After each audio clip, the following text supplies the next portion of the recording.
इज्जत चाहिए तो हर बात पर बहू को टोकना छोड़ दो माँ। लो, फिर एक नई साड़ी। लगता है पूरी तनख्वाह कपड़ों पर ही खर्च करती हो। अलमारी ठूस ठूस कर भरी हुई है, लेकिन मन नहीं भरता है। वैसे कितनी तनख्वाह मिलती है तुम्हें बहू? सीमा से ज़्यादा मिलती है या कम? ऑफिस जाने के लिए निकल ही रही थी रमा कि टोका सासू माँ ने। गुस्सा तो ऐसा आया कि करारा जवाब दे दे, लेकिन बड़ी हैं और सुबह सुबह अपना भी मूड खराब नहीं करना चाहती, इसलिए स्कूटर की चाबी उठाई और चल दी रमा। देखा, घमंड तो इतना है कि सीधा जवाब तक नहीं देती। उधर मेरी बेटी है, सादगी और विवेकशीलता का दूसरा नाम। इतने बड़े पद पर है, लेकिन गिनती की साड़ियाँ रखती है। बड़बड़ाती हुई लहसुन छीलने लगी सासू माँ, और बेटा भी नहाने चला गया उनकी बात को अनसुनी करके। यह गोदावरी देवी हैं, जो अपने बेटे अरुण और बहू रमा के साथ रहती हैं। इसी शहर में एक बेटा और एक बेटी और हैं इनकी, जो इसी शहर में रहते हैं और आते जाते रहते हैं। जैसा कि ज़्यादातर घरों में होता है, जिनके साथ रहते हैं उससे कभी संतुष्ट नहीं होते वृद्ध लोग। गोदावरी जी भी उन्हीं में से एक हैं। रहती रमा के साथ है, लेकिन अच्छी लगती है दूसरी बहू। और बड़ी बहू रमा एक प्राइवेट कंपनी में नौकरी करती है। बड़े शौकीन और खुश मिजाज किस्म की औरत है। वह कड़ी मेहनत करती है और खुलकर जीती है। ज़्यादातर महिलाओं की तरह उसे भी नए नए कपड़े पहनने और तैयार होकर रहने का शौक़ है।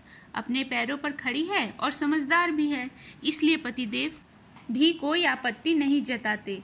लेकिन सासू माँ, उन्हें बिल्कुल नहीं पसंद उसका यूं कपड़ों पर खर्च करना।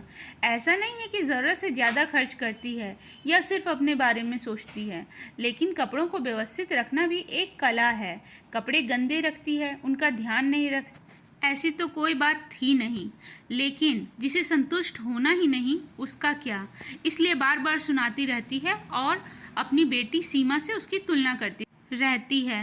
सीमा चूँकि रमा को बहुत अच्छे से जानती है कि वो अपने कपड़ों को हमेशा साफ रखती है और हमेशा मेंटेनेंस में रहती है, जो कि सासू माँ को भ्रमित कर देते हैं। ऐसा भी नहीं है कि वह सासू माँ के कपड़े गंदे रखती है या उनका ध्यान नहीं रखती, वह सबका बहुत ध्यान रखती है।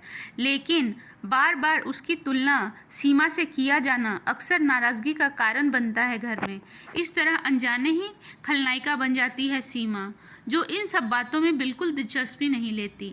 व्यस्त होने के कारण ज़्यादा समय तो आ ही नहीं सकती सीमा दीदी, लेकिन जब भी आती है मम्मी का यही राग चलता रहता है और उन्हें समझाने में ही पूरा समय निकल जाता है। भाई भाभी के पास तो बैठ भी नहीं पाती और उन्हें भी गलतफहमियां होने लगती है। आज फिर यहाँ से गुजर रही थी सीमा तो माँ से मिलने आ गई। ऐसी गलतफहमियों की स्थिति में समझदार बेटियां भी नहीं चाहती कि भाई भाभी की अनुपस्थिति में मायके जाएं, लेकिन माँ ने कोई दवाई मंगवाई थी और भाई भाभी के आने में भी ज़्यादा समय नहीं था, इसलिए चली गई। माँ भी खुश हो गई। मन की बात जो भी हो, बेटी से ही तो कहती है माँ। उन्हें तो आज सुबह से ही शुरू हो गई। उनके मुंह में पता नहीं क्यों खुजली हो रही थी। पता है, आज फिर नई साड़ी पहनी, 1000 से कम की नहीं होगी। उस पर तरह तरह का मेकअप। पता है, हर 15 दिन में ब्यूटी पार्लर जाती है। तुम भी तो उसी की उम्र की हो, फिर भी इतनी विवेकशील हो। लेकिन उसे तो लगता है कि घर ही नहीं सूझता, न पैसा बचाना न सही जगह लगाना, बस उड़ाना। पता नहीं कितना कमाती है। तुम्हें पता है कुछ कितनी तनख्वाह मिलती है उसे? मेरी तो किसी बात का जवाब ही नहीं देती। नाराज़गी में बोलती ही जा रही थी मम्मी। बीच में टोकते हुए सीमा बोली, माँ, किसी से नहीं पूछते कि कितना कमाती हो। इतना तो कमाती ही होगी, तभी तो खर्च कर रही है।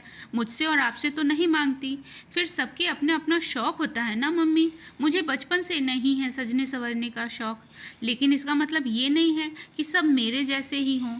उल्टा मैं अलग हूँ। जिस तरह आप भाभी को सुनाती रहती हो ना कि बहुत खर्च करती है और नखरे करती है, इसी तरह मुझसे ये कहते हैं कि मैं कंजूस हूँ। पर क्या करूँ, ना पसंद है ना आदत, इसलिए बोलने देती हूँ, सीमा ने जवाब दिया। अरे शौक करे ना, करने से कौन मना करता है, लेकिन बचत भी तो कोई चीज़ है। ऐसे ही चलता रहा तो बुढ़ापे के लिए क्या बचाएगी। पता है, उसकी उम्र में मैंने खुद की बचत से 10 तोला सोना खरीदा था और ये कपड़ों में उड़ाई जा रही है। आपने सोना भी तो अपने शौक के लिए ही खरीदा था ना माँ। जैसी खुशी आपको सोना पहनकर होती थी वैसी उसे इन सब चीज़ों से मिलती है। कौन कहता है कि वो बचत नहीं करती। आपने इस उम्र में अपना घर बनाया था, उसने बना लिया है। वो भी तो ये बात आपको सुना सकती है, लेकिन यह उसकी समझदारी ही है कि वो आपकी इज्जत करती है। फिर ज़बरदस्ती क्यों बेइज्जत होना चाहती हो माँ। कैसे कैसे बेटे बहुएं होती हैं। आपको अच्छे मिले हैं तो आराम से रहिए ना, और उनको भी रहने दीजिए। सीमा समझा ही रही थी कि अरे दीदी, आप कब आई। दरवाज़ा खोलकर अंदर आ गई रमा। अभी ही आई, आज इसी तरफ आई थी तो सोचा माँ से मिल लूँ, सीमा ने बताया। अच्छा अच्छा, चाय लोगी ना, शाम का खाना यहीं बना रही हूँ, खा कर जाना, किचन में जाते हुए बोली रमा। और समझ चुकी थी कि सीमा की सारी बात सुन ली है उसने, लेकिन खुशी थी कि माँ समझे ना समझे रमा की गलतफहमियाँ ज़रूर दूर हो चुकी थी अपनी ननद के प्रति।